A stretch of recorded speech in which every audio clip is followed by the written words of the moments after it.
Bismillahirrahmanirrahim. Kita akan memulai acara pada malam ini.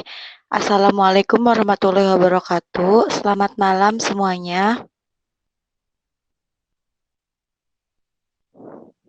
Waalaikumsalam warahmatullahi wabarakatuh. Waalaikumsalam warahmatullahi wabarakatuh. Ya, selamat malam. Ya, sebelumnya saya ucapkan terima kasih kepada para peserta yang telah berkenan untuk mengikuti acara pada malam ini. Kemudian kepada Ibu Nia juga yang telah bergabung bersama kami. Di sini saya akan menjelaskan sedikit. Jadi acara Promkes ini merupakan salah satu kegiatan untuk memenuhi salah satu tugas mata kuliah kami, di mana serangkaian acara promosi kesehatan ini dilaksanakan oleh 20 kelompok, dan kelompok kami sasarannya adalah teman-teman dari calon tenaga kesehatan, sehingga harapannya di sini kami bisa sharing, bertukar pikiran, sama-sama belajar seperti itu. Lalu untuk prosesnya sendiri yang pertama akan dilakukan pemaparan materi oleh rekan saya Ervan Abdisalam. Kemudian saya perkenalkan diri dulu dari kelompok kami. Jadi pemaparan materi akan dilakukan oleh rekan saya Ervan Abdisalam. Di sini saya selaku moderator Ayu Ratnawati, dan satu rekan saya lagi Nurul Anissa sebagai admin untuk acara kali ini. Kemudian pemaparan materi akan dilaksanakan selama kurang lebih 45 menit. Selanjutnya adalah sesi diskusi dari teman-teman. Barangkali ada yang ingin mengemukakan pendapat atau ingin bertanya. Di sesi diskusi ini akan dibuka 2 termin, masing-masing termin selama 10 menit dan berisi 3 penanya dari teman-teman seperti itu. Kemudian yang terakhir barangkali ada tambahan atau masukan dari dosen pembimbing kami yaitu Ibu Nia Kurnia Solihat MSCPT. Lalu akan diakhiri dengan bacaan alhamdulillah seperti itu. Nanti untuk teman-teman saya ingatkan ketika acara selesai untuk mengisi kuesioner setelah acara selesai seperti itu. Jadi kan tadi telah mengisi kuesioner yang sebelum acara, nanti juga akan diminta untuk mengisi kuesioner yang setelah acara selesai seperti itu. Langsung saja masuk ke babak yang pertama, itu pemaparan materi.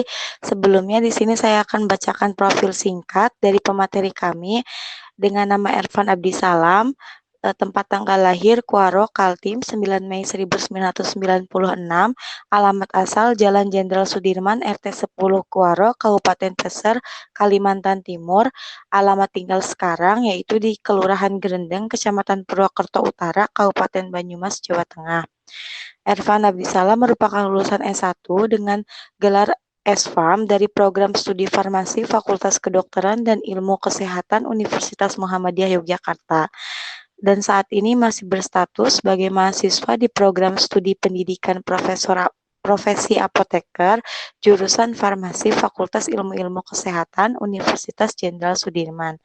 Kemudian untuk pengalaman organisasi sendiri, pernah menjadi Wakil Ketua Himpunan Mahasiswa Farmasi FKI KUMY periode 2016-2017, pernah menjadi anggota Komisi 3 Dewan Perwakilan Mahasiswa UMY periode 2017-2018, dan menjadi Ketua Umum Keluarga Pelajar Mahasiswa Kalimantan Timur Yogyakarta periode 2016-2018.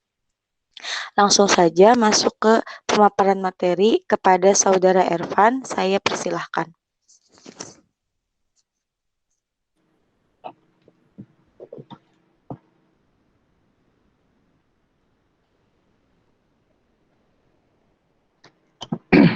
Oke, baik. Terima kasih kepada rekan saya moderator yang sudah mempersilahkan dan memperkenalkan terkait biodata saya tadi, biodata singkat. Saya buka terlebih dahulu. Bismillahirrahmanirrahim. Assalamualaikum warahmatullahi wabarakatuh. Waalaikumsalam warahmatullahi wabarakatuh. Ya, alhamdulillah, sholatu wassalamu ala rasulillah, amma ba'd. Waalaikumsalam warahmatullahi wabarakatuh. Ya. Oke. Gimana kabarnya teman-teman sekalian? Di depan kalian mungkin sudah ada itu ya, sudah ada slide yang akan saya paparkan dalam hal ini. Mudah-mudahan semuanya sehat, semuanya terjaga kondisinya, terutama di di keadaan pandemi sekarang ini.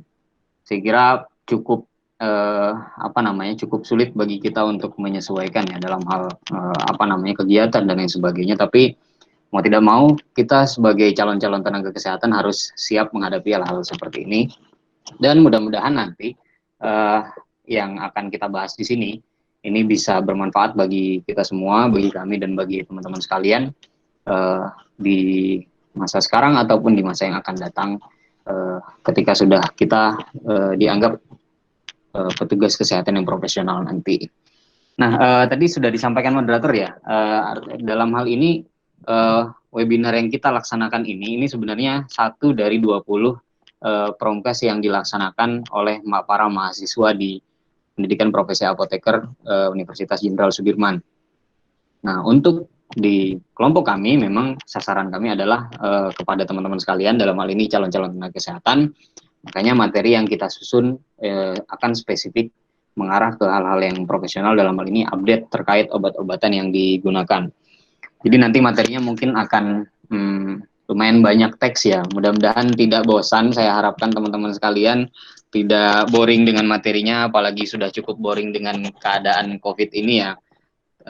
Jadi kita supaya tetap bisa belajar bersama-sama, kita tetap bisa sharing, diskusi bersama-sama. Dalam hal ini saya menyampaikan materi yang saya pahami, dan tentunya saya juga masih belajar sama seperti teman-teman sekalian. Kita sama-sama belajar. Kalau nantinya mungkin ada hal yang mungkin perlu ditambahkan oleh teman-teman sekalian, kami sangat-sangat dengan senang hati. Ataupun ada yang ingin ditanyakan, kalau sekiranya kami bisa menjawab, ya insya Allah akan dijawab. Kalau ternyata nanti mentok belum ada jawaban yang mumpuni, mudah-mudahan kita bisa berdiskusi di grup yang di WA itu ya, di tempat kita bisa berkoordinasi. Oke. Kalau saya lihat dari data peserta ya, saya lihat dari data peserta ini ada dari dokter, saya lihat dari dokter ini dari Universitas di Mataram. Wah, luar biasa teman-teman kita yang ada di Mataram. Kemudian ada dokter gigi, ada calon dokter gigi dari UMY dan dari Unsud ya, kalau tidak salah. Dan dari Unlam juga, ada yang dari Kalimantan Selatan. Kemudian selebihnya mungkin ada dari Kesmas ya, dari S1 Farmasi, dan juga sama seperti kami, sama-sama mahasiswa profesi apoteker. Nah, saya kira dari cukup banyak kalangan yang mengikuti diskusi ini, kita bisa sharing dengan aktif ya, mudah-mudahan. Oke, langsung saja masuk mungkin ke materinya. Nah, mungkin semuanya sudah tahu ya, yang disebut dengan COVID-19 ini adalah salah satu keluarga dari 6 coronavirus yang sebelumnya sudah pernah teridentifikasi. Yang paling viral itu mungkin kita tahu SARS dan MERS ya. Nah, COVID-19 ini saya kira teman-teman juga sangat paham, itu adalah nama dari penyakitnya, sedangkan dari virusnya, kalau virusnya bernama SARS-CoV-2. Sebelumnya dikenal dengan Wuhan coronavirus, karena pertimbangan satu dan lain hal, WHO akhirnya merekomendasikan untuk membuat penamaan tersendiri yang tidak yang tidak menyebut mungkin salah satu daerah yang dikhawatirkan bisa menimbulkan anggapan buruk terkait daerah tersebut. Nah, oke, dari headline yang sebelah kiri teman-teman bisa lihat. Oh iya, sebelumnya saya sampaikan tadi sudah diperkenalkan oleh moderator ya, nama saya Ervan Abdi Salam. Di sini saya juga berstatus sebagai mahasiswa di PPA Unsud angkatan ke-7. Sebelumnya saya S1 di Farmasi UMY. Oke, masuk ke materi lagi. Di sebelah kiri itu teman-teman bisa lihat, pemerintah Amerika resmikan remdesivir sebagai obat virus corona. Nah, apa benar ya remdesivir itu diresmikan sebagai obat? Artinya kalau memang seperti itu, sudah ada nih obat untuk COVID. Nah, nanti akan kita bahas setelah ini. Oke, kemudian yang di sebelah kanan, good news, Farmasi RI produksi ratusan ribu obat COVID-19. Wow, luar biasa. Saya kira ini cukup jadi prestasi yang lumayan bisa kita banggakan ya. Dalam hal ini obat yang diproduksi apa, nanti akan kita bahas di sana, dan kenapa industri farmasi di salah satu industri farmasi di negara kita ini kemudian memproduksi obat ini. Nah, yang di tengah-tengah ini yang cukup kemudian membuat pergolakan di masyarakat ya kemarin ya. Jokowi pesan 2 juta obat Avigan dan 3 juta kloroquine untuk kesembuhan pasien corona. Nah, dampak buruknya memang yang kita tahu dari berita ini, dari info yang diinfokan oleh Pak Presiden kita yang terhormat ini, berapa banyak masyarakat kita yang kemudian pada akhirnya membeli dengan bebas obat-obat kloroquine tentunya. Misal teman-teman lihat mungkin di Shopee itu lumayan banyak, dan kita juga selaku calon-calon tenaga kesehatan lumayan kaget ya dengan kabar itu ya, dengan obat yang seharusnya kita lakukan dengan pengawasan, kita berikan dengan pengawasan, oh ternyata dijual dengan bebas, entah mereka bisa mendapatkan dari mana. Nah, kemudian ini, Menteri Jerman menyampaikan ya, jangan tunggu keajaiban, vaksin COVID-19 tidak akan ada sebelum 2021. Konon kata dia seperti itu. Diperkuat oleh WHO, dinyatakan dalam berita di CNN Indonesia, WHO tak tahu berapa lama waktu kembangkan vaksin corona. Nah, ini entah bisa jadi kabar baik atau buruk ya, terlepas dari mungkin sekarang lagi viral tentang, oh COVID-19 itu konspirasi dan lain sebagainya. Kita terlepas dari itu, selaku calon-calon tenaga kesehatan, kita pasti akan lebih memikirkan bagaimana menyelamatkan pasien, memberikan pelayanan yang optimal, pengobatan yang optimal sampai dengan kesembuhan dan mungkin pencegahan dan lain sebagainya ya. Nah, untuk vaksin ini memang penemuan vaksin itu akan cukup amat sulit di setiap, bahkan sebelumnya virus Ebola juga cukup membutuhkan waktu yang lama ya terkait penemuannya ya, dan tidak menutup kemungkinan COVID-19 juga demikian. Nah, artinya kita harus siap menghadapi hal seperti ini. Dalam waktu dekat mungkin teman-teman yang sudah akan disumpah nanti sebagai tenaga profesional masing-masing harus siap dengan keadaan barangkali nanti masih ada pasien-pasien COVID yang kemudian kita tangani. Seperti apa pengobatannya? Tentunya kita harus mengikuti selaku calon-calon tenaga kesehatan dan penyakit yang memang sedang viral ini ya, kita harus update terus terkait pengobatannya, dan salah satunya dengan mengikuti kegiatan ini. Nah, lagi-lagi saya ucapkan terima kasih kepada teman-teman sekalian yang sudah berkenan meluangkan waktunya. Mudah-mudahan diskusi kita nanti bisa sangat bermanfaat. Oke. Ini data dari grafik perkembangan COVID-19 makin ke sini sangat-sangat naik ya. Kemarin terakhir ada 2 kali kalau nggak salah, itu ada dalam sehari naik 900 dan seterusnya. Wah, cukup mengkhawatirkan, dan akhir-akhir ini pemerintah akan katanya memberlakukan new normal ya. Nanti itu terlepas dari itu kita tidak akan bahas itu. Selebihnya barangkali kita mau berdiskusi di luar ini boleh ya. Nah, masuk ke bagaimana sih struktur virus dari SARS-CoV-2 ini ya. Jadi seperti teman-teman bisa lihat di situ ya, bentuknya seperti bulat, seperti mungkin matahari dengan api-apinya itu ya. Nah, di sini bulat, oval, dan kemudian ada spike proteinnya yang itu nanti yang di situ berwarna di sini ya, di sini berwarna pink ini. Di sini yang nanti dia akan berikatan dengan reseptor yang ada di manusia, sehingga dia kemudian bisa terus memperbanyak diri dan lain sebagainya. Jadi memang virus ini mungkin teman-teman juga sudah paham ya, dia adalah salah satu keluarga RNA virus ya. Golongannya RNA virus, bukan DNA virus ya. RNA virus yang diselimuti oleh selubung dari lemak atau lipid. Bentuknya oval, sering berbentuk pleomorfik. Pleomorfik itu tidak beraturan ya, dengan diameter sekian. Oke, kita bisa lewatkan ini. Nah, ini kategori dari epidemiologi ya, ada pasien-pasien ataupun yang diduga terjangkit COVID-19 ini. Mungkin teman-teman juga sudah paham, mulai dari ODP, orang tanpa gejala, pasien dalam pengawasan, dan terkonfirmasi. Adapun nanti obat-obatan yang akan kita bahas di sini, ini lebih banyaknya akan terfokus kepada pasien-pasien yang terkonfirmasi, yang dirawat di rumah sakit. Untuk ODP sendiri, mungkin obat-obat terkait gejalanya ya, tapi kita tidak terlalu fokus ke sana. Nah, ini akan lebih fokus ke pasien terkonfirmasi. Pasien dengan COVID-19 digolongkan menjadi 5 ya, berdasarkan guideline, asimptomatik atau presimptomatic infection, kemudian mild illness, moderate, severe, dan critical. Nah, oke, obat-obatan yang nanti kita bahas di sini ada mengikuti skema peringkat rekomendasi seperti yang terlihat di situ ya, teman-teman.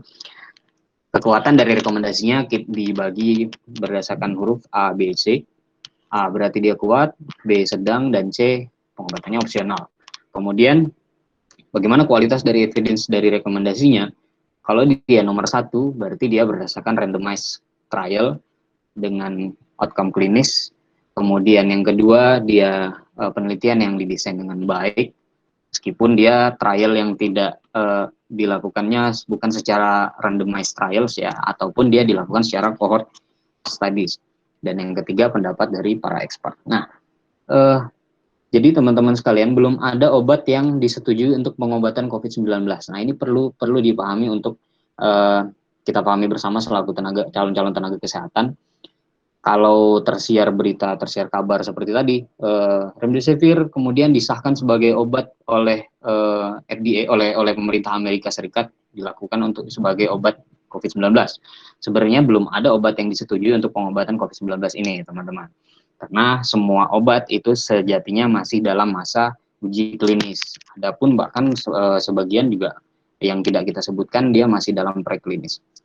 Nah, meskipun terdapat laporan dalam literatur medis dan media massa mengklaim bahwasanya telah berhasil diobati dengan berbagai agen. Maksudnya, meskipun dalam berita-berita, dalam literatur, obat ini bisa memberikan kesembuhan pasien bla bla bla bla segala macam, tapi tetap diperlukan data uji klinis yang definitif. Nah, sebagaimana pengobatan penyakit yang lainnya, saya kira juga cukup kita pahami ya.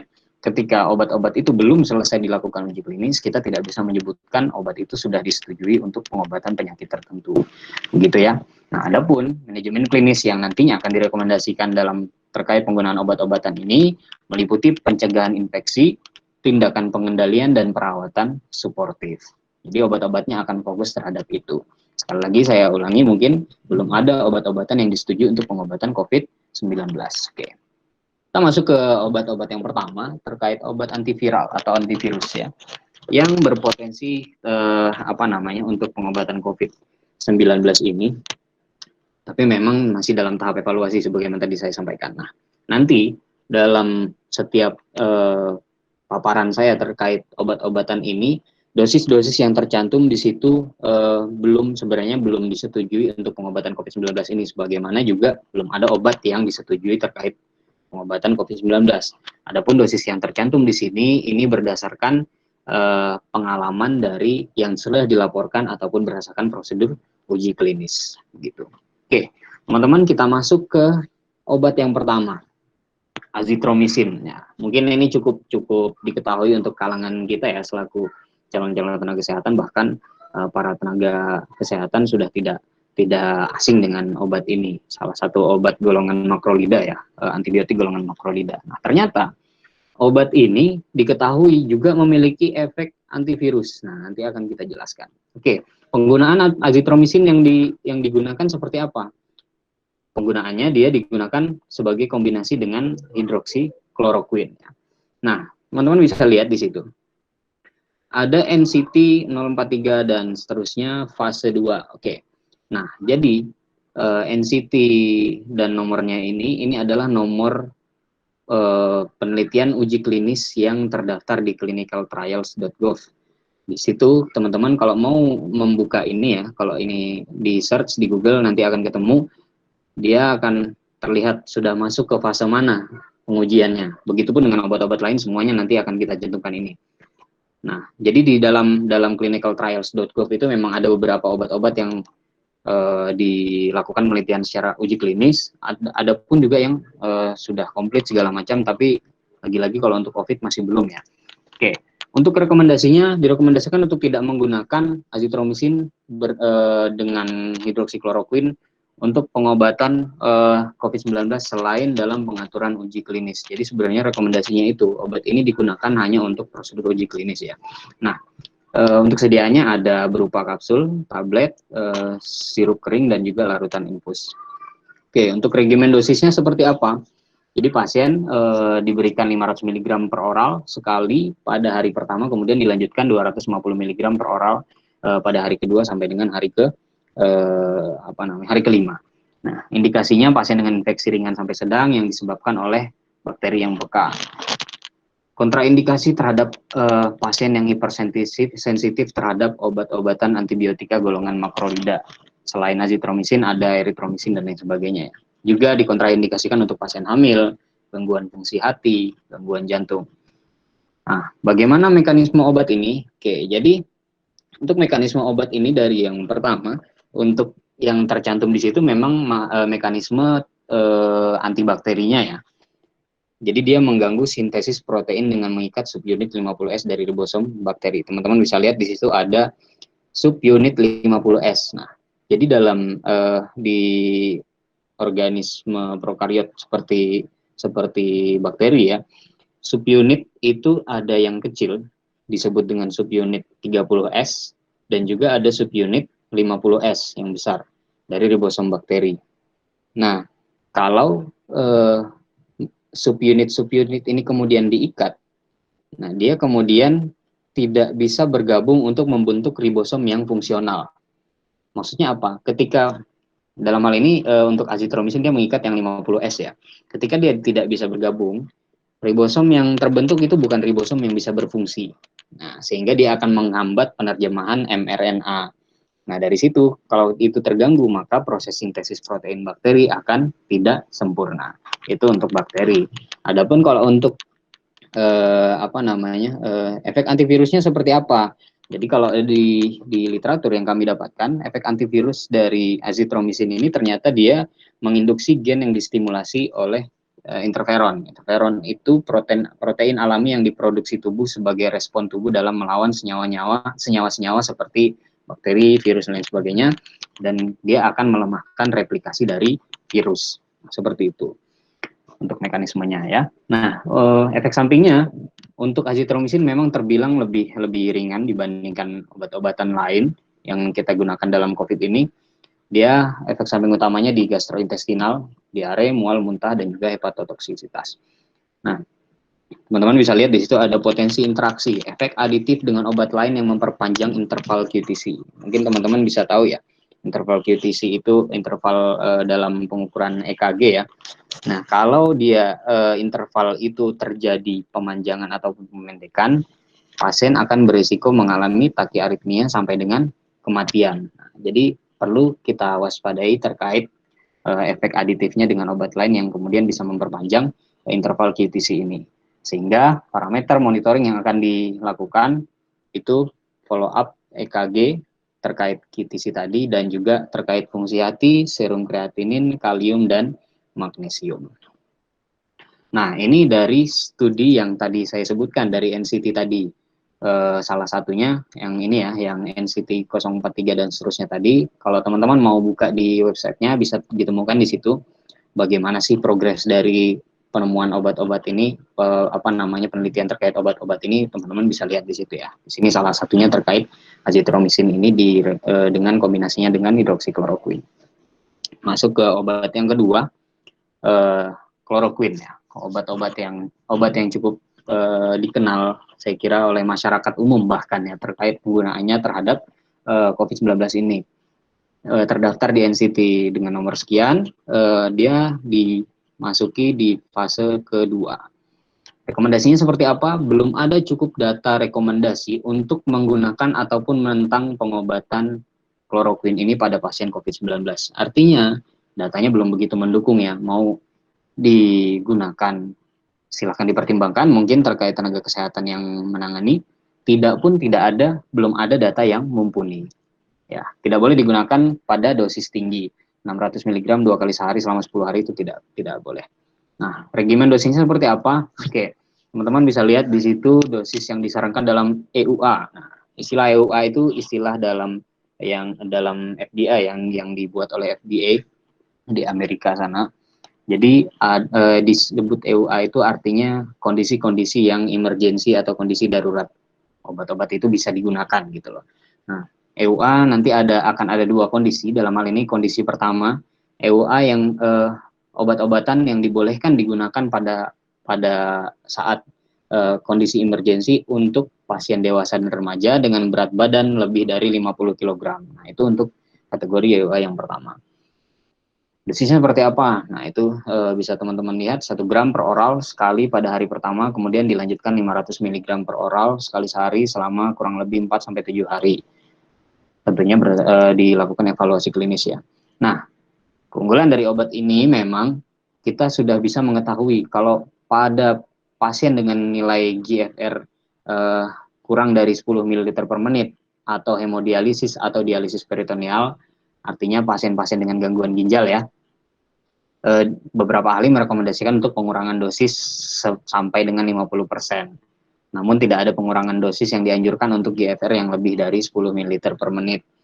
Nah, indikasinya untuk penggunaan terbatas tadi seperti dalam kondisi EUA yang pertama, pengobatan COVID-19 dewasa dan remaja dengan berat badan 50 kg atau lebih yang dirawat di rumah sakit.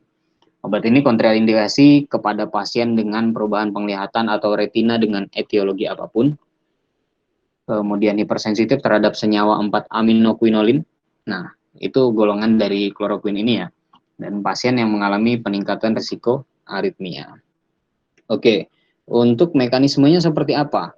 Jadi mekanisme dari kloroquine ini dia membuat fagolisosom bersifat basa dengan proses alkalinasi sehingga nanti replikasi virusnya akan terhambat. Nah, jadi virus COVID-19 itu nanti ketika dia menginfeksi inang masuk berikatan dengan reseptor ACE2 masuk ke dalam sel inang. Nah, dia akan melakukan yang kita sebut dengan fusion atau penggabungan. Setelah fusion dia akan melakukan uncoating dari apa namanya selabung virus itu tadi akan terbuka, terlepas dan dia akan mengeluarkan asam nukleat dari virus itu. Nah, keadaan seperti itu ya dia akan sangat bergantung pada pH rendah. Nah, ketika pH di keadaan itu diubah menjadi basa ya alkalinasi tadi, maka replikasi virus tadi yang dia akan seharusnya dia bisa uncoating dan sebagainya dia akan terhambat. Nah, sehingga dari penjelasan saya tadi itu kita bisa tahu bahwasanya kloroquine ini dia bekerja ketika tahap awal infeksinya virus ke sel inang gitu. Nah, selain itu juga dia juga memiliki aktivitas imunomodulator atau meningkatkan imun ya, sistem imun. Nah, efek sampingnya gangguan ritme jantung. FDA memperingatkan penggunaan kloroquine untuk COVID-19 harus di bawah pengawasan tenaga kesehatan dan di bawah pengaturan klinis. Selain itu ada mual, muntah, diare, hipoglikemi, hemolisis, terutama jika pasien-pasien yang mengalami defisiensi G6PD atau glukosa 6-fosfat dehidrogenase. Bisa dibilang itu penyakit keturunan akibat kekurangan enzim G6PD tadi ya. Jadi seharusnya enzim G6PD itu membantu sel darah merah tetap berfungsi normal dan menjaganya dari senyawa-senyawa berbahaya, tapi kalau kekurangan enzim itu, sel darah merahnya akan pecah lebih cepat, kemudian bisa menyebabkan anemia, seperti itu. Kemudian miopati ruam. Nah, potensi interaksi, efek aditif dengan obat lain yang memperpanjang interval QTC, sama seperti tadi ya. Kemudian CYP2D6 inhibitor kalau dia digunakan bersamaan dengan obat golongan ini seperti fluoxetine, haloperidol itu juga akan menimbulkan interaksi, serta inhibitor P-glikoprotein seperti clarithromycin dan erythromycin. Berikut kemudian parameter monitoring yang harus dilakukan ketika penggunaan obat ini. Cukup banyak parameter monitoringnya ya, makanya seharusnya penggunaan obat ini di bawah pengawasan tenaga kesehatan gitu, bukan digunakan secara bebas. Ini terkait studi atau penelitian yang dilakukan untuk obat kloroquine ini. Oke, kita masuk ke hidroksikloroquine. Dalam hal ini dia terdaftar di NCT 04261517. Masuk ke uji klinis fase 3. Uji klinis, teman-teman, mungkin saya juga perlu menginfokan, barangkali ada yang belum begitu paham. Jadi, setelah praklinis dilakukan, uji terkait penemuan obat ini, kemudian dilakukan uji klinis yang terdiri dari 4 tahapan atau 4 fase. Fase pertama itu untuk menilai toksisitas dan keamanan terkait obat itu dilakukan pada pasien sukarelawan yang masih sehat. Kemudian untuk dilakukan kemudian fase 2 setelah itu. Fase 2 ini kepada kelompok kecil sukarelawan yang sakit. Nah, untuk melihat apakah ada efek farmakologi dari obatnya. Kemudian masuk ke fase 3. Fase 3 ini kepada sukarelawan sakit dengan jumlah yang besar ya, kelompok besar untuk memastikan khasiat dan keamanan dari obat yang diteliti. Terakhir, fase keempat adalah post marketing surveillance ya, atau pasca pemasaran obatnya. Oke, rekomendasinya seperti apa? Tidak ada cukup data rekomendasi ataupun untuk menentang penggunaan hidroksikloroquine untuk pengobatan COVID-19. Sama seperti kloroquine tadi ya. Disarankan untuk tidak menggunakan hidroksikloroquine plus azitromisin untuk pengobatan COVID-19 selain dalam pengaturan uji klinis. Sama seperti tadi ketika di penjelasan azitromisin. Dia tersedia melalui prosedur emergensi tadi untuk pasien rawat inap yang tidak dapat mengakses atau mendapatkan hidroksikloroquine melalui uji klinis. Dia boleh. Regimen dosisnya seperti apa? Nih sama dengan kondisi orang dewasa atau remaja dengan berat badan lebih dari 50 kg diberikan sekian gitu ya. Dan dia juga ada dosis yang bisa direkomendasikan untuk pasien dengan GFR kurang dari 10 ml per menit, hemodialisa ataupun dialisis peritoneal, atau dalam artian pasien dengan gangguan ginjal. Tapi untuk pada neonatus itu belum ada dosis yang bisa ditetapkan. Nah, obat ini sebenarnya dia diindikasikan sebagai untuk pengobatan terapi lupus erythematosus ya, untuk utamanya itu. Tapi pada penggunaan terbatas emergensi dia digunakan pada pasien COVID-19 saat pasien sudah mengalami acute respiratory distress syndrome. Kontraindikasi terhadap pasien hamil, gangguan ginjal, gangguan hati, dan juga pemberian pada pasien gagal jantung, hipoglikemi, hematologi perlu monitoring penggunaannya. Oke, mekanismenya sama ya seperti mekanismenya kloroquine tadi. Nanti yang membedakan apa saya jelaskan setelah ini. Efek samping juga kurang lebih sama, potensi interaksi juga kurang lebih sama, dan parameter monitoring juga sama dengan kloroquine. Ini riset yang dilaksanakan untuk obat hidroksikloroquine ini. Nah, ini teman-teman bisa dilihat di situ sebelah kiri itu struktur dari senyawa kloroquine dan sebelah kanan itu dari hidroksikloroquine. Teman-teman lihat, nah di sini di rantai karbon terbuka ini, kalau di hidroksikloroquine dia diikat dengan gugus OH. Nah, fungsinya apa? Gugus OH ini kemudian pada akhirnya dia akan meminimalkan atau mengurangi toksisitas dari obat kloroquine, sehingga hidroksikloroquine dia akan lebih aman secara efek toksiknya dibandingkan kloroquine, begitu. Nah, kita masuk ke favipiravir ini juga. Nah, ini obat yang salah satunya diimpor oleh presiden kita ya. Yang untuk digunakan pada pasien-pasien COVID di Indonesia. Dengan mereknya kita sebut Avigan, tapi dia disebut untuk zat aktifnya favipiravir. Masuk dalam prosedur uji klinik di fase 3. Nah, dosisnya bervariasi ya berdasarkan indikasi, dan meskipun datanya juga masih terbatas, pada pasien ginjal tidak disarankan untuk penyesuaian dosis, ini juga datanya memang masih terbatas. Kemudian pada pasien gangguan hepar perlu dipertimbangkan penyesuaian dosisnya dalam kategori child book yang C ya, kategori C. Selebihnya tidak, untuk yang kategori A hingga yang lainnya. Nah, regimen dosisnya untuk yang disarankan loading dose ataupun dosis yang pertama kita berikan itu 2.400 sampai 3.000 mg setiap 12 jam dikali 2 dosis, diikuti dengan dosis maintenance, dosis pemeliharaannya 1.200 sampai 1.800 mg setiap 12 jam. Nah, di Indonesia untuk penggunaan obat ini sudah dimasukkan dalam guideline yang dibuat oleh Perhimpunan Dokter Paru Indonesia. Pada gejala ringan, favipiravir diberikan 60 mg 2 kali sehari selama 5 hari. Kemudian pada gejala sedang dan berat diberikan loading dose-nya atau dosis muatan pertamanya 1.600 mg 2 kali sehari pada hari pertama, dan selanjutnya 600 mg 2 kali sehari pada hari kedua sampai kelima. Beda ya dengan di sini, Tentunya kalau sudah kita ketahui ada petunjuk atau guideline tata laksana yang dibuat oleh di Indonesia, kita lebih mengikuti yang ini karena pasti ada pertimbangan-pertimbangan tertentu. Indikasinya sebagian besar data preklinis favipiravir berasal dari aktivitas influenza dan Ebola. Ya, juga menunjukkan aktivitas luas terhadap virus RNA lainnya termasuk COVID-19 ini. Dikontraindikasikan pada wanita hamil trimester pertama atau yang merencanakan kehamilan karena metabolitnya ditemukan dalam ASI. Hipersensitivitas terhadap semua komponen dalam tablet favipiravir. Jadi kontraindikasi terhadap pasien yang hipersensitivitas ya. Efek samping, hiperurisemia, diare dan lain sebagainya. Nah, oke, kita masuk ke mekanisme.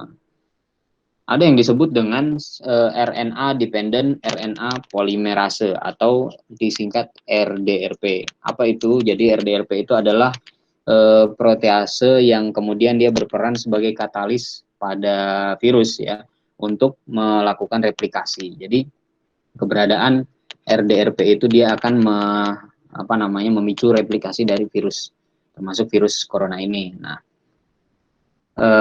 Avigan atau favipiravir ini dia adalah prodrug yang mengalami ribosilasi dan fosforilasi atau bisa kita sebut dengan penambahan gugus fosfat ya, yang kemudian dia akan menjadi bentuk ini favipiravir RTP atau di sini dia akan menjadi bentuk aktifnya seperti ini dengan strukturnya ini. Nah, pada bentuk seperti ini favipiravir RTP ini akan dikenal sebagai substrat oleh RNA polimerase virus, sehingga nanti karena dia dikenali sebagai substrat, maka dia akan menjadi sasaran aksi enzim RNA polimerase virus tadi. Nah, pada akhirnya dia akan mengganggu aktivitasnya dalam menjalankan tugasnya, sehingga karena aktivitasnya tadi diganggu, replikasi virusnya akan terhambat begitu. Obat ini berpotensi interaksi dengan obat sitokrom 2C4 dan lain sebagainya, mungkin di situ bisa dilihat ya. Nah, ini untuk studi yang dilaksanakan terkait penggunaan favipiravir. Oke, kemudian obat selanjutnya lopinavir dan ritonavir masuk ke dalam uji klinis fase 2. Rekomendasinya seperti apa? Direkomendasikan untuk tidak menggunakan obat ini ataupun protease inhibitor HIV lainnya. Dia termasuk obat yang golongan protease inhibitor ya, untuk pengobatan COVID-19 kecuali dalam pengaturan uji klinis. Sama seperti rekomendasi-rekomendasi yang lainnya ya, saya kira. Nah, obat ini sudah ada regimen dosis yang berdasarkan tentunya uji klinis dan pengalaman ya, digunakan pada pasien neonatus ataupun dewasa, bisa dilihat di situ ada regimen dosisnya. Nah, sebenarnya obat ini diindikasikan sebagai terapi lini kedua pada pasien HIV/AIDS, dikombinasikan dengan antivirus lain. Pada dasarnya dia untuk HIV/AIDS, tapi setelah dicari tahu dia ternyata berpotensi untuk digunakan pada COVID-19, sehingga dilakukan uji terhadap obat ini. Nah, obat ini kontraindikasi terhadap pasien yang hipersensitif, tentunya seperti obat-obat lain, dan juga tidak boleh diberikan bersama dengan cukup banyak ya obat-obat ini, termasuk kolkisin. Ya, termasuk kolkisin juga tidak perlu jangan sampai diberikan bersamaan. Dan pasien dengan gangguan hati berat. Kemudian kita masuk ke mekanisme kerja. Nah, kedua obat ini ya, ini termasuk disebut sebagai peptidomimetik, atau peptidomimetik itu semacam protein yang dirancang untuk meniru peptida ya. Nah, penghambat protease dari HIV1 dan HIV2. Nah, dia akan secara selektif menghambat pemotongan poliprotein GAG dan GAGPOL. Nah, poliprotein ini penyusun dari asam nukleat dari virus tadi. Kalau dia selektif dihambat pemotongan poliproteinnya, dia akan menjadi virus itu tidak matang dan tidak bisa menular atau non-infeksius. Ritonavir juga demikian ya. Seperti ini kalau untuk visualisasinya ya. Kemudian potensi interaksinya cukup tinggi dengan obat-obatan penghambat sitokrom 3A4 seperti fluconazole dan miconazole ataupun substratnya, seperti salah satunya paracetamol dan kodein ya. Dan juga ritonavir seperti tertulis di situ cukup banyak ya. Yang perlu dimonitoring tes antigen antibody ini pada pasien HIV, kemudian monitoring EKG dan transaminase serum. Nah, ini untuk penelitian terkait penggunaan obat ini. Oke, nah ini remdesivir yang tadi diberitakan katanya disetujui oleh Amerika sebagai obat COVID-19. Jadi teman-teman sekalian, di sini saya cantumkan NCT-nya ada 2 ya. Memang ada 2 penelitian. Yang kedua NCT ini dijadikan dasar oleh FDA menyetujui penggunaannya pada kondisi EUA. Nah, jadi sebenarnya tidak sepenuhnya bisa dibilang obat ini disetujui sebagai obat COVID, tidak, tapi disetujui pada keadaan-keadaan emergensi. Nah, di sini memang tertulisnya dia fase 3, tapi teman-teman bisa mencari tahu juga obat ini sudah selesai dilakukan uji klinis, tapi memang belum dilakukan publikasinya ya. Oke. Nah, untuk regimen dosis obat ini cukup banyak ya, karena dia sudah disetujui oleh EUA oleh FDA terkait penggunaannya pada keadaan-keadaan darurat, keadaan emergensi, bahkan pada pasien yang membutuhkan ventilasi mekanik invasif. Mungkin teman-teman juga sudah tahu ya, ventilasi mekanik invasif itu ventilasi yang selang yang dimasukkan sampai ke trakea pasien, ataupun pasien yang menggunakan paru-paru buatan atau disebut dengan ECMO. Nah, ada juga yang tidak membutuhkan pasien yang tidak membutuhkan ventilasi ataupun ECMO, itu sudah ada regimen dosisnya juga, bahkan terhadap pasien-pasien pediatrik ya, gitu. Nah, indikasinya sebagai obat uji, tentunya dia juga sebagai pengobatan untuk SARS-CoV-nya. Sebelumnya berdasarkan pengalaman pengembangan pengobatan infeksi virus Ebola, SARS, dan MERS sebelumnya ternyata digunakan untuk obat-obatan itu. Ya. Kontraindikasi pada penderita COVID-19 dengan gangguan ginjal, baik sedang sampai dengan berat, kemudian tidak disarankan untuk pemberian bersama obat antivirus lain karena dapat terjadi efek antagonisme, sinergisme, ataupun malah tidak berefek obatnya. Mekanismenya sama ya, dia menghambat RNA-dependent RNA polimerase, RDRP virus tadi. Jadi virus sama seperti yang ini ya, yang di favipiravir tadi, dia akan membuat virus itu terhambat proses replikasinya. Oke, potensi interaksi cukup banyak ya kepada obat-obatan yang golongan sitokrom 2C6 dan sebagainya. Kemudian obat-obatan yang menginduksi P-glikoprotein. Yang perlu kita lihat di sini seperti ini. Penggunaan remdesivir dengan induser PGP yang diketahui. Contohnya rifampicin itu tidak dianjurkan. Parameter monitoring bisa dilihat di situ, reaksi infus, fungsi ginjal dan hati, dan jika GFR kurang dari 30 ml per menit. Nah, untuk riset yang tadi seperti saya sampaikan, NCT yang dijadikan dasar bagi... Mohon maaf Ervan. Ya. Waktunya tinggal 10 menit lagi. Oke, baik. Terima kasih. Ya. Saya lanjutkan ya.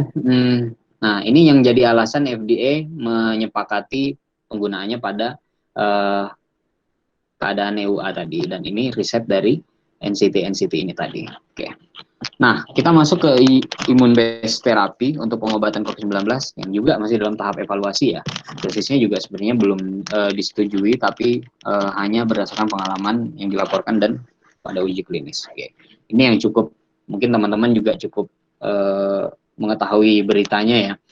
COVID-19 convalescent plasma didapat dari, jadi convalescent plasma ini dapat dari pasien yang sudah sembuh dari COVID-19, kemudian didonorkan dan kemudian diambil plasmanya, sehingga nanti dia diberikan kepada pasien yang sebagai pengobatan COVID-19 itu tadi. Masuk dalam uji klinis fase 3.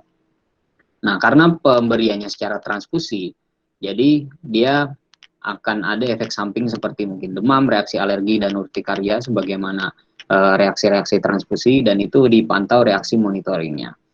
dan berikut ya, cukup banyak yang bisa dilihat di situ. Nah, interaksi tentunya obat-obat seperti yang bisa kita bilang bukan obat ya, blood product ini tidak boleh ketika dia diberikan melalui jalur transfusi tertentu. Nah, obat lain tidak boleh diberikan melalui jalur itu. Nah, kemudian data kurang mencukupi untuk merekomendasi menggunakan ataupun menghindari terapi pada penggunaan blood product yang satu ini. Oke, untuk ini juga saya perlu mungkin menyampaikan juga ke teman-teman. Dia sudah ada di Indonesia di RSPAD ya, dilakukan di RSPAD meskipun juga di situ dilakukannya sebagai prosedur uji klinis. Nah, jadi sudah ada pendonor dan lain sebagainya. Kalau di Eropa kita tahu, apalagi di Jerman, bahkan hampir setiap pasien yang sembuh dari COVID-19 itu dia akan mendonorkan darahnya yang sehingga nanti akan digunakan sebagai konvalesen plasma ini. Kemudian blood product yang kedua, imunoglobulin intravena non-spesifik SARS-CoV-2. Jadi kalau yang tadi spesifik pada pasien yang sudah sembuh dari COVID-19, sedangkan kalau ini diambil dari imunoglobulin dari pasien yang dari yang tidak imunoglobulin yang tidak spesifik terhadap SARS-CoV-2, tapi dia juga bisa berpotensi untuk ini. Oke, saya lewatkan saja ini untuk risetnya. Nah, kemudian selain itu juga imun based therapy yang selain dari blood product tadi ada dari produk interleukin 1 dan 6 inhibitor. Ada anakinra, sarilumab, dan tocilizumab. Ketiga obat ini dilakukan dalam riset yang bersamaan. Dengan dosisnya bisa dilihat di situ ya, saya kira. Nah, ini untuk risetnya dilakukan bersamaan ya. Nah, kemudian masih ada juga obat lain yang dalam uji coba, tapi belum ada penggunaannya pada COVID-19. Didasarkannya pada apa? Memang karena sebelumnya digunakan pada coronavirus yang sebelumnya, SARS dan MERS. Contohnya ada interferon alfa dan beta dan juga Janus kinase inhibitor atau obatnya di sini baricitinib ya. Jadi obat-obat ini memang belum ada data penggunaannya pada pasien COVID-19. Oke, kemudian kita masuk ke terapi trombolitik ya. Rekomendasinya di situ pasien dengan COVID-19 yang mengalami insiden kejadian tromboemboli atau diduga memiliki penyakit tromboemboli pada gambaran klinis tidak menutup kemungkinan harus dikelola dengan dosis terapi antikoagulan sesuai syarat perawatan untuk pasien COVID-19. Jadi dia diperbolehkan ya, memang dalam hal ini untuk tetap digunakan pada pasien COVID-19. Terus untuk ACI dan ARB. Nah, sebagaimana kita tahu ya, ACE2 itu reseptor bagi COVID-19 untuk dia bisa masuk kepada sel inang itu tadi. Nah, dihipotesiskan bahwa modulasi dari ACE tadi terkait dengan terapi ini dapat menekan dan atau meningkatkan replikasi dari virus SARS-CoV-2 tadi. Nah, meskipun ya terkait penelitian ini juga masih dalam proses sedang berlangsung. Entah obat ini berbahaya, bermanfaat ataupun netral, ya belum bisa kita pastikan. Sehingga dari rekomendasinya obat yang orang yang dengan COVID-19 diresepkan ACI dan ARB pada penyakit kardiovaskuler harus melanjutkan pengobatan ini karena kita perlu memperhatikan keadaan kardionya ya, saya kira itu. Nah, untuk kortikosteroid. Oke, kortikosteroid sistemik itu dapat mempengaruhi patogenitas infeksi virus dengan berbagai cara. Seperti pada sebelumnya ya, pada wabah MERS dan SARS, dia dikaitkan dengan keterlambatan pembersihan atau musnahan dari virusnya. Bahkan pada pneumonia berat yang disebabkan oleh influenza, kortiko dapat memperburuk hasil klinisnya, bahkan sampai ke mortalitas dan lain sebagainya. Sebaliknya, tapi efek anti-inflamasi dari kortiko ini diusulkan untuk memiliki peran terapi yang potensial dalam menekan inflamasi yang pada pasien-pasien COVID-19. Nah, sehingga pada hal ini pada pasien critical ill, penggunaannya bisa diberikan pada pasien yang mengalami acute respiratory distress syndrome ya. Nah, kemudian pada penggunaan statin seperti apa atau HMG CoA reduktase, Nah, jadi statin ini mempengaruhi ACE sebagai bagian dari fungsinya dalam mengurangi disfungsi endotel. Nah, agen-agen ini atau obat-obat ini memiliki peran potensial mengelola pasien COVID-19 yang kritikal ya, yang parah. Dalam dalam apa namanya, dalam riset-risetnya dikemukakan bahwasanya morbiditas kardiovaskuler dari pasien yang dirawat dengan infeksi pernafasan dan lain sebagainya itu bisa berkurang ya dengan penggunaan statin ini, sehingga orang dengan COVID-19 yang diresepkan terapi statin harus melanjutkan terapi obat-obatan ini. Nah, NSAID ini saya kira cukup viral ya penggunaannya, dengan rekomendasinya orang dengan COVID-19 yang menggunakan NSAID untuk kondisi komorbid harus melanjutkan terapi seperti yang sebelumnya diarahkan oleh dokter. Tidak ada perbedaan penggunaan strategi antipiretik ataupun NSAID antara pasien dan atau tanpa COVID-19. Nah, ini teman-teman bisa dilihat bagaimana sih virus dari SARS-CoV-2 ini dia menginfeksi dan di mana kerja obatnya. Nah, obat-obat yang interleukin tadi dia di sini karena dia terkait dengan sistem imun ya. Dia akan sebelum virus itu berhasil menginfeksi, kemudian bagaimana yang sudah masuk? Yang sudah masuk tadi seperti saya sampaikan, dia akan mengalami fusian atau penggabungan dan uncoating. Disinilah kerjanya dari kloroquine dan hidroksikloroquine tadi. Oke, terus kemudian dia sudah melepaskan RNA-nya nih, asam nukleatnya. Dalam tahapan-tahapannya bekerjalah di situ obat-obatan seperti lominavir dan remdesivir dan favipiravir di sini di tahap RNA dependent RNA polimerase atau RDRP tadi. Nah, kemudian kalau dia ini lancar, tidak ada penghambatan terhadap dari obat-obat ini, virusnya kemudian akan mengalami translasi dan penggabungan, dia akan membentuk selabungnya lagi dan keluar sebagai virus yang baru. Dan terus begitu memperbanyak diri. Jadi obat-obat tadi menghambat sebelum dia berhasil seperti ini, sebelum dia berhasil menjadi virus yang baru. Bagaimana yang digunakan di Indonesia? Ada macam-macam ya. Ini kita ambil berdasarkan informatorium yang dibuat oleh BPOM, informatorium obat COVID-19 ya. Virusnya ada di situ, teman-teman bisa dilihat. Analgesik non-opioid yang digunakan di Indonesia hanya paracetamol ya, dan lain sebagainya. Oke. Nah, tentunya kita tetap menyarankan untuk terapi non-farmakologi. Kenapa? Karena sebenarnya pada dasarnya infeksi dari virus itu bersifat self-limiting atau dia akan bisa sembuh sendiri dengan perlawanan sistem imun kita. Artinya kalau penerapan pola hidup sehat, peningkatan sistem imun itu akan kemudian mencegah penularan atau infeksi dari penyakit ini, COVID-19 ini, ataupun bisa menghentikan dari infeksinya.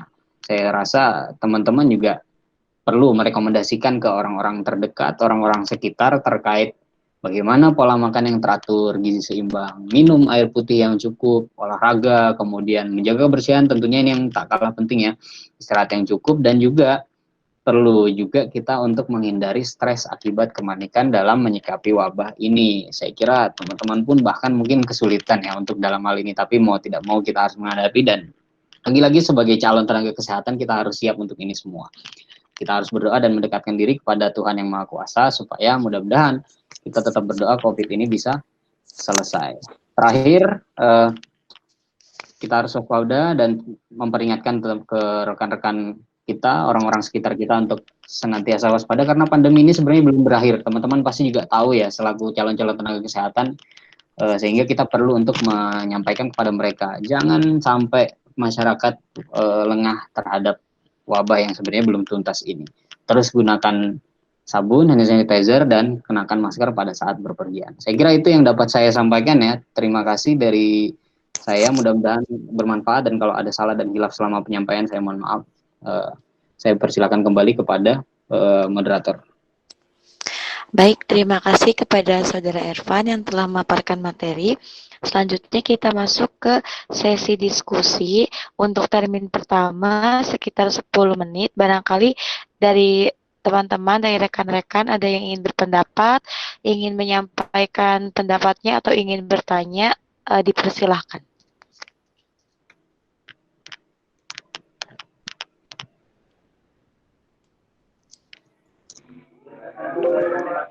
Halo, Assalamualaikum. Waalaikumsalam. Saya Nofrizal Safa dari program studi profesi kedokteran gigi UMY. Iya. Ingin bertanya perihal apa yang sudah disampaikan oleh saudara Ervan tadi.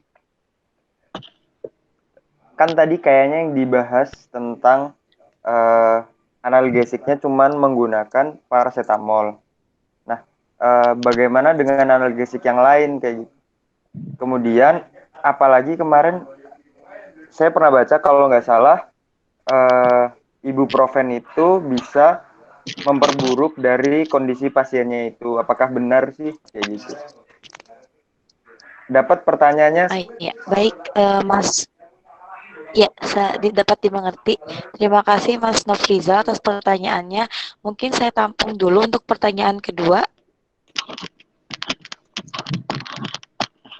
Izin anjing belum lagi.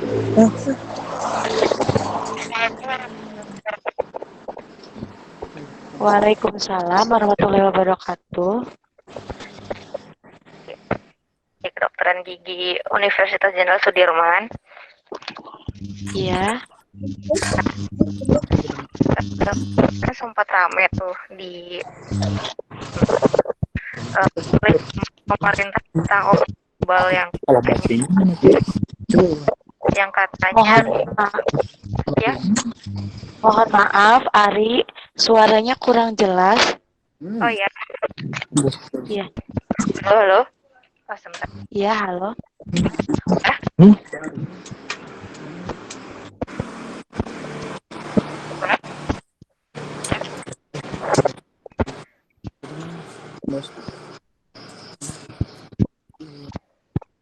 Halo. Iya, halo, silakan. Jadi kan kemarin kan dari Assalamualaikum warahmatullahi wabarakatuh.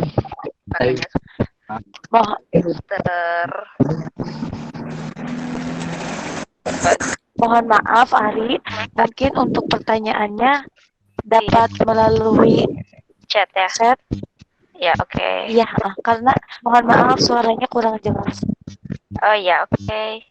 Itu Iya. kurang jelas karena ada yang mic-nya on juga tuh, Mbak. Oh gitu ya. Oh, mungkin untuk teman-teman yang lain dimohon untuk mic-nya dimatikan terlebih dahulu seperti itu.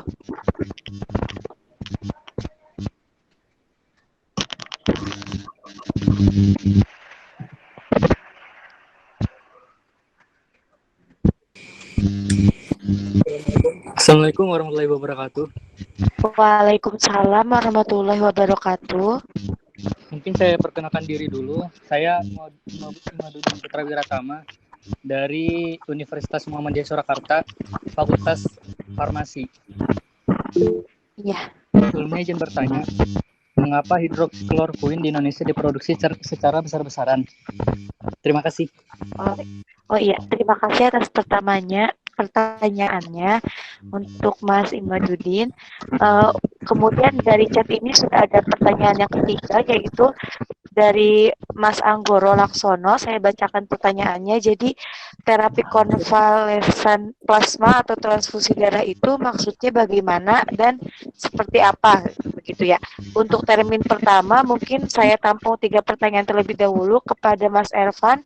Saya persilakan untuk menjawab satu persatu. Oke, baik. Terima kasih teman-teman yang berkenan aktif ya. Saya apresiasi lagi, dan moderator juga terima kasih yang sudah mempersilakan. Mungkin sebelum saya menjawab ya, saya harap juga ada teman-teman yang bisa memaparkan terkait apa yang teman-teman pahami terkait COVID-19 dan pengobatannya ini, barangkali melalui sisi pemahaman sebagai calon tenaga dokter gigi, calon dokter, calon perawat, calon tenaga kesmas dan lain sebagainya ya, silakan. Jadi harapannya tidak hanya berbentuk pertanyaan, tapi kita juga bisa diskusi. Oke, masuk ke pertanyaan tadi dari saudara Nofrizal ya, dari profesi dokter gigi UMY. Ya, di Indonesia memang yang digunakan itu hanya PCT. Kemudian bagaimana dengan NSAID lain, analgesik lain seperti ibuprofen ya. Oke, dari yang saya ketahui ya, di kurang lebih pada bulan Maret tahun 2020 itu diberitakan bahwasanya obat antiinflamasi dapat memperburuk COVID-19. Nah, mungkin kalau untuk mekanismenya saya juga terus terang belum begitu paham ya kenapa. Tapi diusulkan bahwasanya kalau di sini ya dia menyebutkan NSAID seperti ibuprofen dan lain sebagainya itu dapat menghambat produksi dari antibodi yang seharusnya kita butuhkan dalam penyembuhan atau mekanisme tubuh terhadap perlawanan terhadap SARS-CoV-2 ini tadi kan. Nah, tapi oleh FDA atau BPOM-nya Amerika ya kali ya, seperti tadi yang sudah saya sampaikan, dia justru tidak mempermasalahkan untuk penggunaan mau yang digunakan analgesik seperti acetaminophen atau paracetamol atau digunakan ibuprofen dan lain sebagainya karena belum ada cukup bukti. Jadi saya kira masih cukup kontroversial ya terkait penggunaan ibuprofen atau lain sebagainya, tapi Indonesia mungkin lebih mengamankan warganya, luar biasa nih Indonesia nih, lebih memilih PCT yang relatif aman dan tidak ada kontroversi terhadap penggunaannya gitu. Itu yang saya pahami. Yang kemudian masuk ke yang kedua tadi dari siapa ya? Dari Wiratama tadi ya, farmasi UMS terkait Dari Imadudin.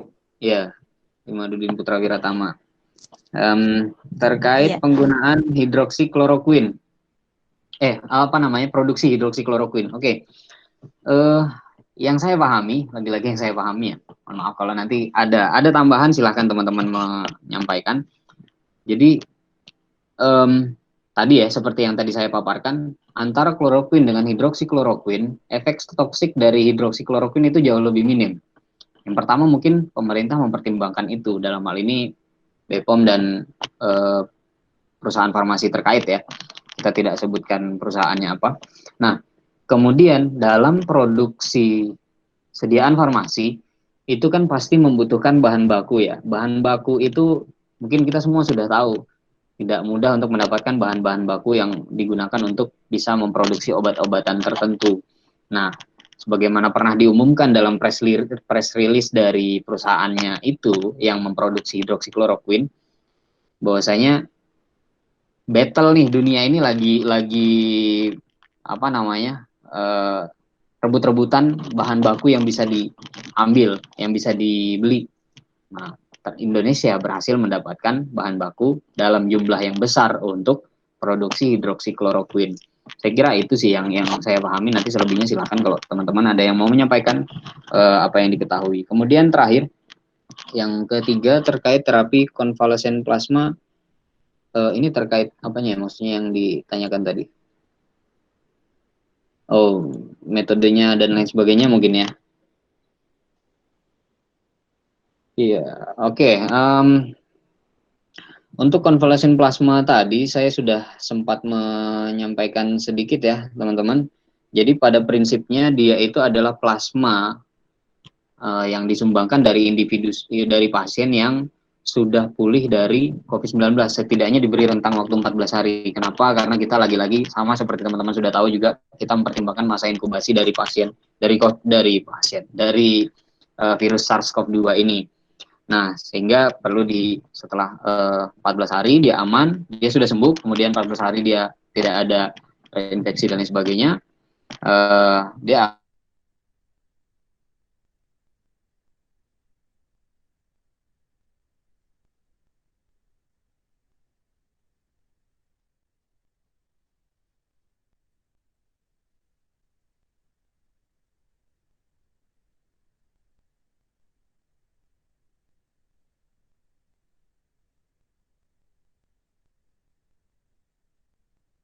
Ya, sepertinya ini Saudara Ervan jaringan internetnya kurang lancar.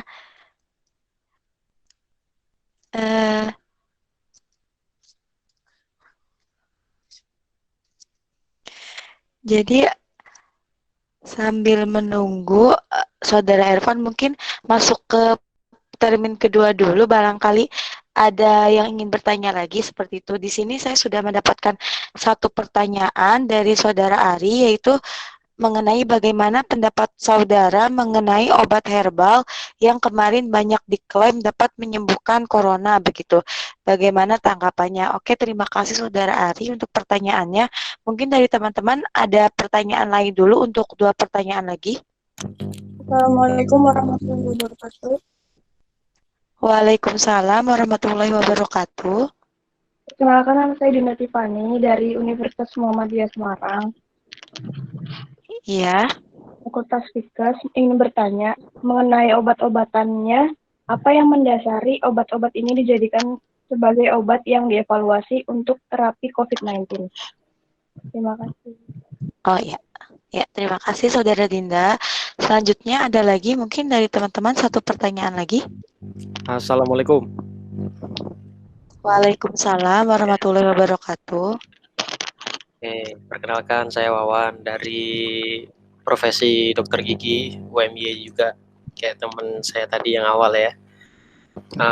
Izin bertanya, Pak Irfan, untuk obat-obatan tadi, bagaimana sih pemberiannya di lapangan pada kasus COVID-19 ini? Terus apakah dari banyak opsi obat tadi itu diberikan semuanya atau gimana, Pak? Mungkin bisa dijelaskan lebih rinci di lapangan seperti apa? Ya. Terima kasih.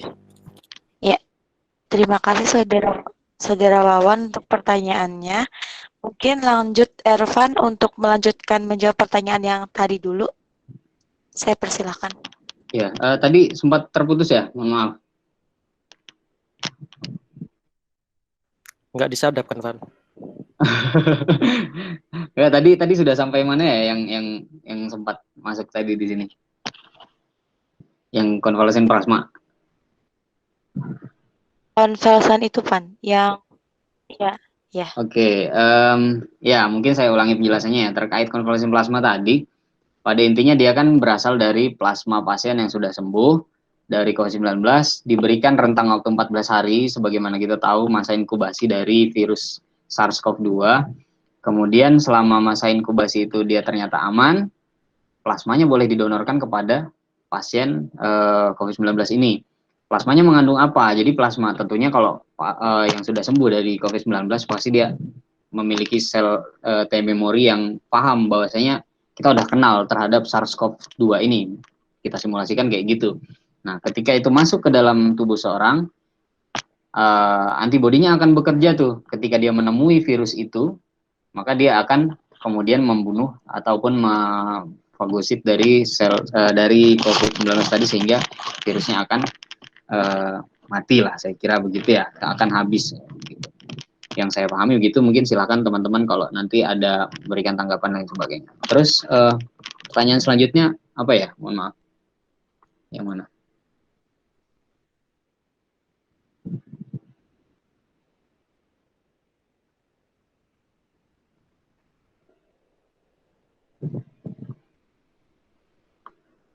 Dan selanjutnya dari saudara Arifan menanyakan mengenai obat herbal itu kan banyak diklaim dapat menyembuhkan corona. Menurut pendapat kita itu bagaimana gitu mengenai obat herbal itu?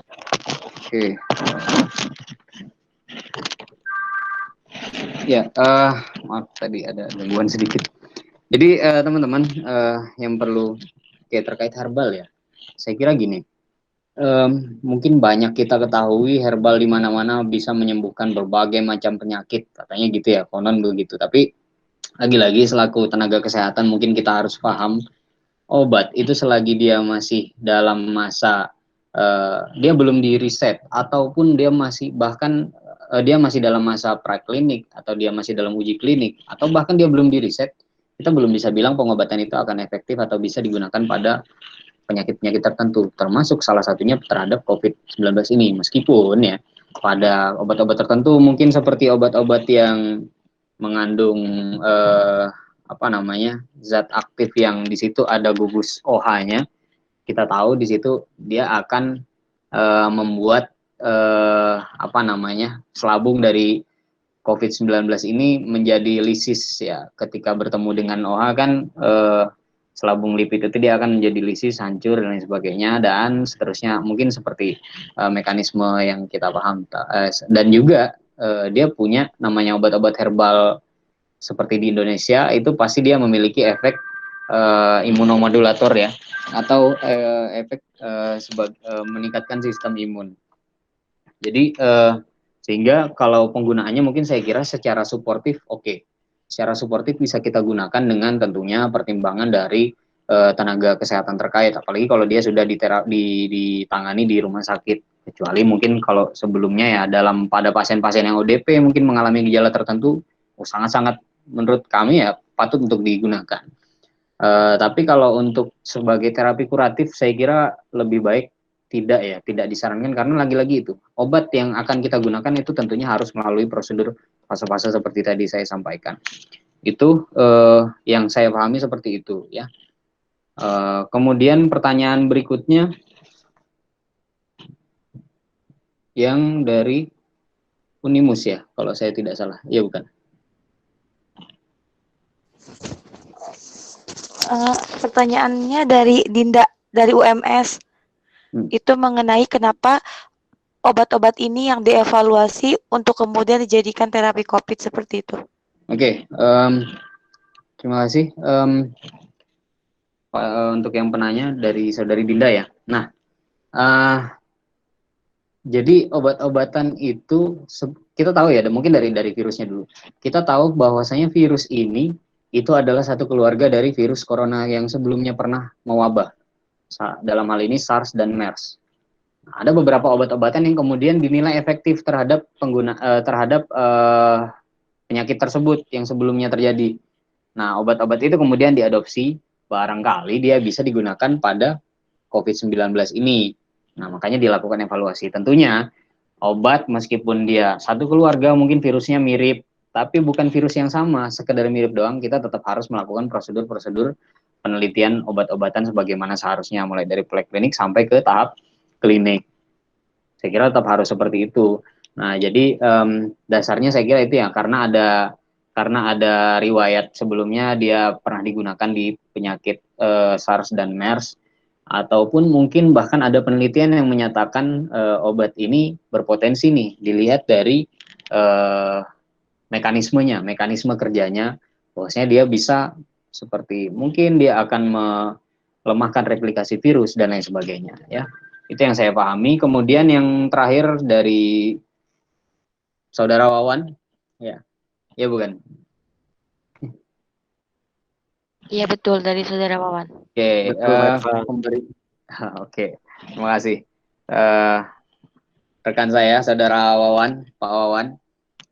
Semoga cepat jadi dokter gigi ya, dan lainnya juga mudah-mudahan. Nah, terkait penggunaannya seperti apa? Sudah ada protokol tata laksana untuk di Indonesia ya. Untuk di Indonesia sudah ada protokol tata laksana yang diterbitkan oleh gabungan perhimpunan dokter paru, spesialis kardio, penyakit dalam, dan lain sebagainya, termasuk Ikatan Dokter Anak Indonesia. Nah, di situ mungkin teman-teman kalau mau nanti bisa saya share gitu, saya bagikan ke grup, di grup WA itu. Ini untuk saya akan fokus ke pembahasan di Indonesia. Nah, dia dibagi menjadi 3 macam gejala. Dari yang pertama untuk gejala ringan dulu. Obatnya apa yang digunakan di situ? Yang pertama digunakan multivitamin untuk meningkatkan daya tahan tubuhnya. Kemudian yang digunakan untuk pengobatan farmakologinya ada kloroquine fosfat, kloroquine ya yang tadi ya, atau menggunakan hidroksikloroquine, kemudian azitromisin, dan atau bisa juga digunakan levofloxacin, kemudian pengobatan simptomatis seperti menggunakan paracetamol dan lain sebagainya. Kalau perlu digunakan obat antivirus seperti favipiravir.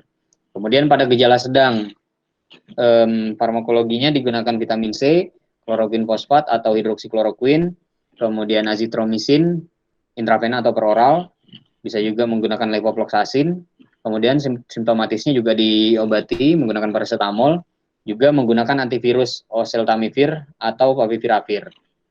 Nah, pada yang berat ini Ini terlepas dari ini ya, terlepas dari prosedur-prosedur lain seperti ventilasi mekanik, ECMO, dan lain sebagainya, itu yang akan dipertimbangkan oleh dokter. Saya fokus untuk menjawab ke farmakologinya. Untuk pada pasien berat atau critical illness, yang digunakan adalah meliputi kloroquine fosfat, kemudian atau hidroksikloroquine, kemudian azitromisin, kemudian bila terdapat kondisi sepsis karena koinfeksi bakteri, nah di sini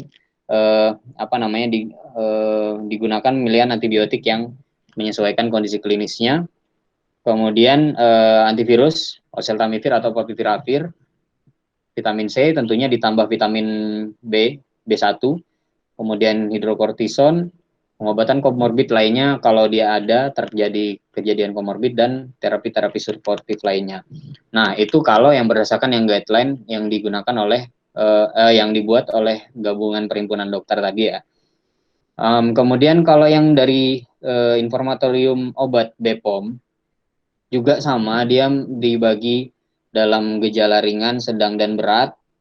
Saya kira juga kurang lebih ya, untuk ringan kloroquine fosfat, azitromisin, favipiravir, sedang menggunakan kloroquine fosfat, azitromisin, terapi simptomatis, favipiravir, oseltamivir, kemudian gejala berat juga kurang lebih seperti itu. Nah, jadi memang kebanyakan obat yang digunakan di Indonesia itu nggak jauh-jauh dari favipiravir dan hidroksikloroquine atau kloroquine fosfat. Itu yang dapat saya sampaikan ya. Jadi bukan berarti obat-obatan yang saya sampaikan tadi itu digunakan sekaligus semuanya, tidak. Tapi dalam hal ini kita tetap mengikuti guideline tata laksana dari yang sudah dibuat atau berdasarkan riset-riset tertentu. Nah, ini yang nanti akan dipertimbangkan oleh para tenaga medis dengan bersamaan dengan tenaga apoteker untuk kemudian memantau dan mengevaluasi terapinya seperti apa. Itu yang dapat saya sampaikan, mungkin yang saya ketahui. Silakan teman-teman kalau sekiranya ada tanggapan, bahkan informasi yang bisa diberikan kepada kita semua di forum ini, kami akan sangat berharap mungkin ada yang lebih tahu ya, seperti mungkin dari kalangan dokter silakan, dari kalangan calon dokter silakan, calon dokter gigi silakan, calon perawat, calon tenaga kesmas silakan. Gitu. Terima kasih.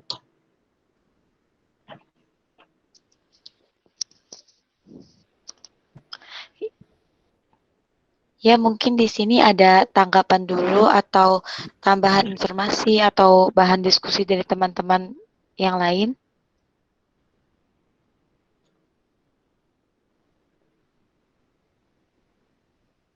Atau masukan juga boleh.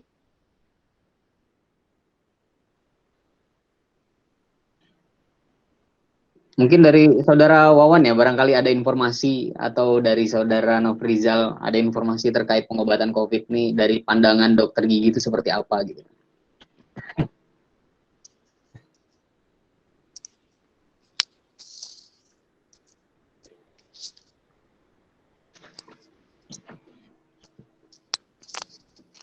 Belum ada, Pak. Konspirasi semua sih di otak saya ini. Siap.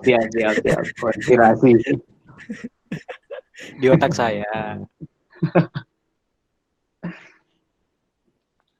Baik, mungkin jika tidak ada kepada Ibu Nia selaku pembimbing, mungkin Ibu ada tambahan, masukan, atau saran, atau bagaimana Ibu? Baik, terima kasih Mbak Ayu. Assalamualaikum warahmatullahi wabarakatuh. Suara saya terdengar atau tidak?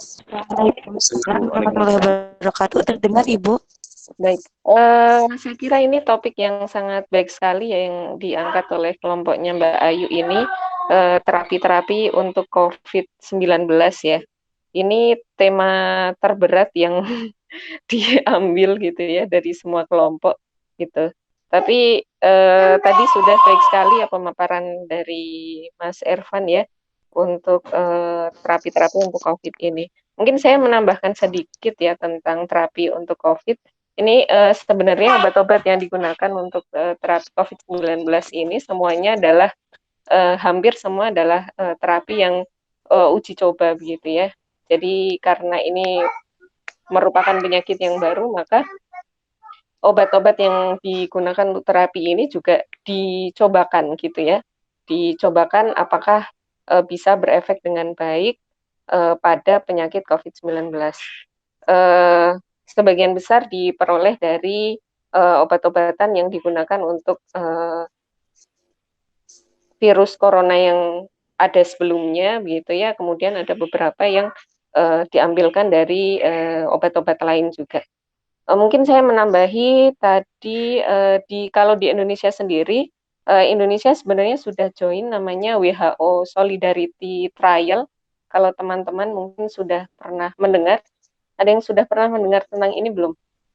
WHO Solidarity Trial. Jadi ini adalah uji klinis yang ya, gimana Mas Septiawan atau siapa ya?